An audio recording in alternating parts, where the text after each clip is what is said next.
All right, so, listeners really threw us a curveball this time. Oh. Yeah, with this pick for the deep dive. Hmm. Sun Tzu's Art of War. Ah, yes, a classic. It is a classic, Okay. but let's be real for a second. Sure. It's a bit of a battlefield in itself. It can be dense. Yeah, just to get through it. Yeah. But fear not, friends. Right. That's why we're here today. Here to break it down. To break it down, to help us unpack all the strategies and philosophies and all the nuggets of wisdom. the little hidden gems in this ancient text. Absolutely. And to help us navigate this intricate terrain, I've brought in an expert. Thank you. Someone who can really shed some light on the historical and military context of Sun Tzu's work. Happy to be here. Welcome aboard.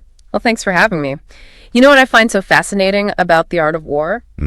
Is that it's so much more than just a military manual. Right. It's really a blueprint for strategic thinking and its principles. Yeah. I mean, you can apply them to so many different areas of life, even today. Oh, absolutely. Like from business negotiations or personal relationships. Yeah, and right off the bat, just thinking about Sun Tzu himself, Yeah, there's this mystery, there is. right? Was he even a real person? Right?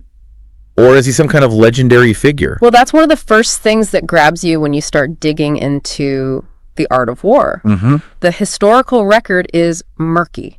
Really? Yeah. Some scholars think he was a real general who served in ancient China. Okay. Others think that Sun Tzu may just be like this, Like a composite. the composite figure, Yeah. representing the wisdom of many different military strategists over time. Oh, wow. So we could be dealing with a historical enigma. Yeah. But regardless of who he actually was, I mean, clearly Yeah. his teachings have resonated for centuries, Absolutely. which tells you something, right? Yeah. About the power of these ideas. Anyway. So to really get into like the core of his thinking, we should probably start with these 5 fundamental factors. Yeah, the foundation. Yeah, that he lays out for success. The building blocks. He calls them the moral law, heaven, earth, the commander and method and discipline. Right. A pretty intriguing list. It's a pretty fascinating list, to say the least. Yeah, and I think what makes these factors so compelling is that they're not just about warfare. Right. You can apply them to any competitive situation. Yeah, like what? Well, think about like a modern business leader. Yeah. They need to build a strong sense of shared purpose within their team. Okay, so that's like the moral law. Exactly. And they have to adapt to market forces. So that's like heaven, Uh-huh. Yeah. And know the competitive landscape really well. like earth, Yeah, and embody strong leadership qualities. the commander, Right. And they've got to have, good systems and processes in place. method and discipline. That's it. Okay, that's a great way to connect it, Yeah. These ancient principles to the modern world. Right. It's like Sun Tzu's giving us this framework for strategic thinking that just goes beyond. Transcends time and context. Yeah, it transcends time and context. But let's break down each of these factors a little bit. Sure. Starting with the moral law, because I got to be honest. Yeah. That one sounds kind A of little abstract. abstract. Yeah. It does sound abstract at first, but it's actually very practical. Okay. The moral law is talking about unity and having shared purpose within a group. So Sun Tzu believed that a leader needs to cultivate this, This bond. this strong sense of camaraderie and commitment among their followers. Uh-huh. Because if they don't have that, they're just a disorganized mob. Right. And to really drive home this point, Sun Tzu tells this pretty shocking story about a general who beheaded 2 of the king's concubines, What? just to demonstrate how important discipline and obedience was. Wow. Talk about making a statement. Yeah. I guess he wasn't messing around when it came to establishing authority Everyone and making sure everyone was on the same page. on the same page. Okay, so we got the moral law, then there's heaven, which sounds a little bit more, Mystical. mystical. Well, heaven is not actually about mysticism. Okay. It's about understanding the forces that are outside of your control. Uh-huh. Things that you can't really control, like the weather or the timing, Right. or even what we might call luck today. Okay. And it's fascinating because ancient Chinese generals took this very seriously. They did. Oh yeah, they would consult with astrologers and study weather patterns super carefully. Wow. As part of their strategy. As part of their strategic planning. Wow. So it's like Sun Tzu is saying, be prepared, but also be ready to roll with the punches. Yeah. Because some things are just out of your hands. You can't control everything. You can't control everything. There's a lot of wisdom in that. Here is. Even if you're not into astrology. Absolutely. All right, what about Earth? That one seems a little bit more straightforward. Yeah, earth is about understanding the terrain.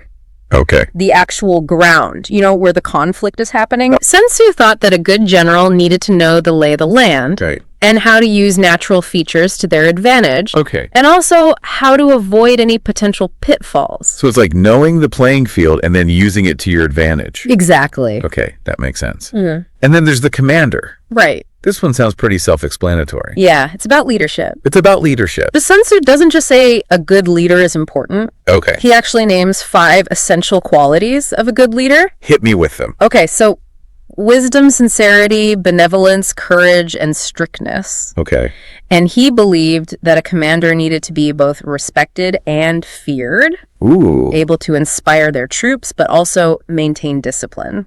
So it's not just about barking orders. No. It's about cultivating a certain presence. Presence. And embodying these virtues. Exactly. I can see how those qualities would be crucial in any leadership role, Oh, yeah, not just on a battlefield. for sure. Okay, last but not least, we have method and discipline. This sounds like organization and logistics. You guys, it's about having a well-oiled machine, Okay. even in the middle of chaos. Especially in the middle of chaos. Exactly. Sun Tzu gets into the nitty-gritty here. Does he really? He does. He describes the ancient Chinese army structure with its companies, battalions, regiments, Yeah. and he believed that a well-organized army with clear lines of command and efficient systems would have a big advantage Of course. over a disorganized opponent. Right, so these 5 factors, the moral law, heaven, earth, the commander and method and discipline, Right. those are like the foundation. The foundation of Sun Tzu's strategic philosophy. Right, it's like he's saying if you want to succeed, you got to master these elements. Yeah, have these down. But then he throws in this curveball,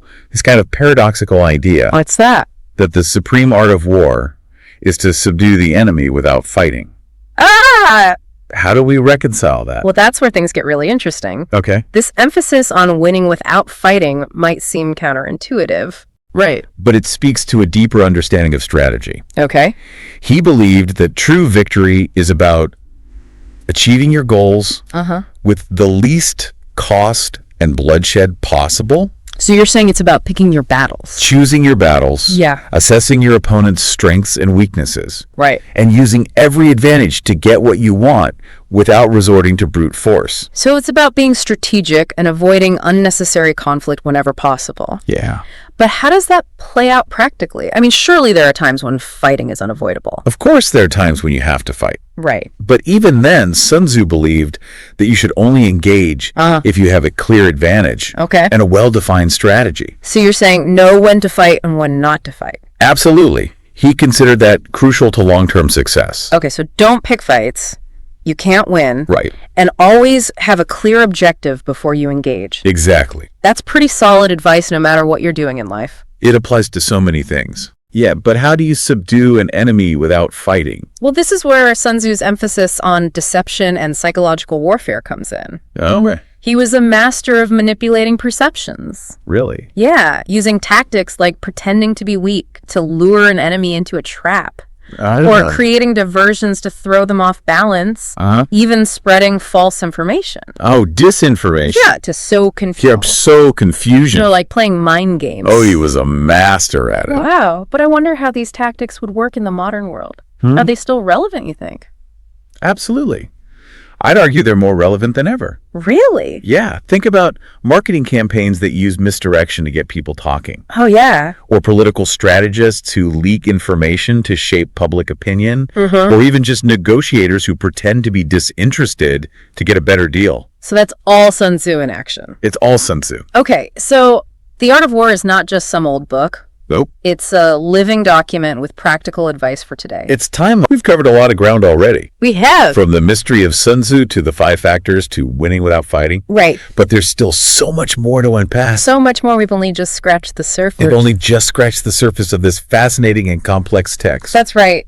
You know, Sun Tzu was a master strategist. And he understood that every battle, every conflict, it unfolds on a specific terrain, Okay. both literally and figuratively. Right. And that's where his idea of the 9 battlegrounds comes in. 9 battlegrounds. Yeah. That seems incredibly specific. It is. Is he talking about like actual types of terrain? Like mountains and forests? It's both, actually. Okay. So he identifies 9 different types of terrain, Okay. each with its own strategic implications. Like what? Well, he talks about dispersive ground, facile ground, contentious ground, open ground, Wow. ground of intersecting highways, Okay. serious ground, difficult ground, hemmed-in ground, and desperate ground. That's mouthful. It is quite a list. It sounds like he's categorized every possible battlefield. He's pretty thorough. Are they all, like, equally important? Well, they all have their place in his strategic framework. Okay. But some of his insights about specific battlegrounds are particularly interesting. And I think they're really relevant to the challenges we face even today. Give me an example. Okay, let's take hemmed-in ground. Okay. So this is where an army is surrounded, seemingly trapped with nowhere to go. Right, right. Now, you might think the logical thing to do is to tighten the noose, cut off all the escape routes, and just crush the enemy. Finish him off. But Sun Tzu actually gives some surprising advice in this situation. Really? What does he say? He says, leave an outlet free, a way for the enemy to escape. You're going to give your enemy a way out when you've got them cornered. It seems counterintuitive. It does. But that's the brilliance of Sun Tzu. Okay. He understood human psychology. He knew that a completely trapped enemy with no hope of escape will fight with incredible ferocity. Out of desperation. Exactly. They become super dangerous. So you're almost giving them a little bit of hope. Right. To make them less likely to fight to the death. If they think there's even a small chance of survival, they're more likely to take it. Right. And as they flee, yeah, their ranks break. Their morale is shattered. Right. And then you can defeat them much more easily. It's like that saying, if you surround an army, leave an outlet free. Yes. Do not press a desperate foe too hard. Exactly. I always thought that was just like a cool quote. Right. But there's actually some strategic thinking behind it. There really is. And it's a principle that you can apply in many situations. Oh, yeah. Like what? Well, think about a business negotiation. Okay. If you push your opponent too hard, back them into a corner, they're more likely to just dig in their heels and refuse to compromise. So sometimes knowing when to back off a little can be more effective than pushing for total victory. Exactly. It's about knowing when to ease up. Okay, I like that. And that brings us to another interesting battleground, desperate ground. Yes. Which is kind of the opposite of hemmed-in ground. The flip side. Yeah, it's where an army has their back against the wall, facing certain defeat. Unless they do something drastic. So I'm guessing in this case, Sun Tzu probably advises them to fight to the bitter end. You got it. He says fight with everything you've got. Because there's no other option. Right. When survival is at stake, people will fight with incredible courage. It's like desperation becomes their strength. In a way, it does. It forces them to tap into, like, reserves they didn't even know they had. That's a powerful insight. It is. It reminds us that even in the worst situations, there's always a chance. There's always hope. But it's also a warning. Okay. Because if you end up on desperate ground, it usually means you messed up somewhere along the way. You made some bad decisions. You made some strategic errors. So it's a last resort. It is. A Hail Mary when you've got no other options. Exactly. And that's why Sun Tzu stresses the importance of avoiding those situations. Right. He believed that a good strategist is always thinking several steps ahead. Okay. Anticipating threats. Yeah. And trying to avoid ending up in that desperate situation. Okay. This is some seriously thought-provoking stuff. It is. We've talked about avoiding conflict, choosing battles wisely, and understanding the psychology of your opponent. Right. But let's get into some of the more, I don't know, cloak and dagger aspects of Sun Tzu's strategy. You mean espionage? Espionage, exactly. Yeah. What role do spies play in the art of war? Spies are essential. Really? Oh, yeah. Sun Tzu believed that without good intelligence, you're basically fighting blind. Okay. And he had a very systematic approach to espionage. Did he? Yeah. He describes 5 types of spies. 5 types. 5 types each with their own specific role. Okay, I'm all ears. Break it down for me. Okay, so we have local spies, inward spies, converted spies, doomed spies, and expendable spies. Okay, that sounds like something out of a spy movie. It's a fascinating breakdown of how you can gather intelligence and use it to manipulate your enemies. So tell me more about these different types of spies. Okay, well, local spies are just what they sound like, people you recruit from the enemy's territory. Okay. They blend in, gather information, and report back to you. Makes sense. What about inward spies? Inward spies are even more interesting. Okay. These are officials within the enemy's government or organization who have been turned to your side. So you flip them. You flip them either through persuasion or bribery or blackmail. They're working for you now. Yeah, they give you inside information. Wow. And they can even influence decisions from within the enemy camp. So you got eyes and ears everywhere. Everywhere, even within the enemy ranks. This is like some serious spy stuff. Yeah. What about the other 3 types? Okay, converted spies. Uh-huh. These are enemy spies that you've captured. Okay. And then convinced to work for you. Oh, so they switch sides. They switch sides. It can be risky, though. How so? Well, you never know if they're really loyal or if they're playing a double game. Makes sense. Okay. What about doomed spies? Doomed spies are probably the most unsettling type. Okay. These are spies you send to the enemy with false information, Oh, wow. knowing that they'll be captured and executed. You're sending them to their deaths. It sounds harsh, It does. but Sun Tzu believed that deception was a legitimate tactic in war, Okay. and doomed spies were a way to manipulate the enemy. To mess with their heads. Yeah, to create confusion and sow discord. So it's all part of the plan. It's all part of the strategy. Okay. And then finally, we have expendable spies. Okay. And what do they do? These are the ones you use to spread rumors and disinformation, basically to create chaos and uncertainty Among the enemy. among the enemy population. So like a whole web of deception. It's Okay. all designed to give you an advantage. That's the goal. I can see why Sun Tzu thought spies were so important. They were crucial to his approach. But it does raise some ethical questions, doesn't it? It does. Using people in this way, Yeah. sending them to their deaths, Right. spreading lies and propaganda. Yeah. It's pretty ruthless. It is. But remember, Sun Tzu was writing in a very different time. Right. And his main focus was on winning wars. Okay. And he believed that using spies, even in these morally questionable ways, was essential to achieving that goal. I can see how that would have been the mindset back then. It was a different world. It definitely makes you think about the complexities of war It does. and what people are willing to do to win. The lengths they'll go to. You know, we've covered a lot. We have From the 9 battlegrounds to the use of spies. a lot of ground. But before we move on, I want to go back to something we touched on earlier. Sure. The qualities of a good leader. Okay. We talked about those 5 virtues. Right. But I'd like to hear more about what he considered the essential leadership traits. Yeah. What makes a great commander? What did he have to say about the commander as a strategic asset? Well, Sun Tzu thought that the commander, the leader, Yeah. was the key to any successful military campaign. Okay. And beyond those 5 virtues you mentioned, Uh-huh. he emphasized the importance of things like adaptability, Oh. decisiveness, Uh-huh. and the ability to inspire the troops. Okay. He said a commander needs to know their own strengths and weaknesses, Right. and also the strengths and weaknesses of their enemy. Okay. And maybe most importantly, they have to stay calm and rational, Even when things are falling apart. even under extreme pressure. That's tough to do. It is. To stay level-headed in the heat of battle. Yeah. To make those life or death decisions Right. with clarity and composure. It takes a lot of discipline. It does. It takes mental fortitude. Absolutely. And that's why Sun Tzu thought emotional control was such a crucial leadership quality. Yeah. He said, a general who lets fear or anger cloud their judgment is going to make bad decisions. Costly decisions. Decisions that could cost lives Right. and jeopardize the whole campaign. It's like that saying, keep your head while others are losing theirs. Exactly. But that's easier said than done. It is much easier said than done. Especially when you're in the middle of a crisis. Especially that. And that brings us back to Sun Tzu's emphasis on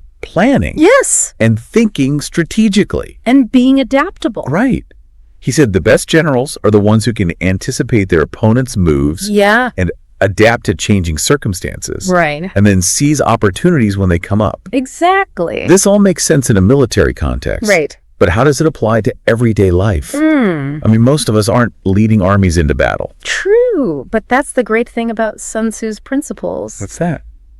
They're universal. Okay. Think about it. Yeah. We're constantly making decisions, We are. navigating challenges, trying to reach our goals. So it's about using those principles in our daily lives, Exactly. Assessment planning, adaptability. applying them to our own personal battles. Yes, Sun Tzu teaches us to think ahead, Okay. anticipate obstacles, Uh-huh. know ourselves and our opponents, Right. and be ready to change our approach when we need to. So he's giving us like a mental toolkit He is. for navigating life's challenges. Yeah, we do approach problems strategically. I like that.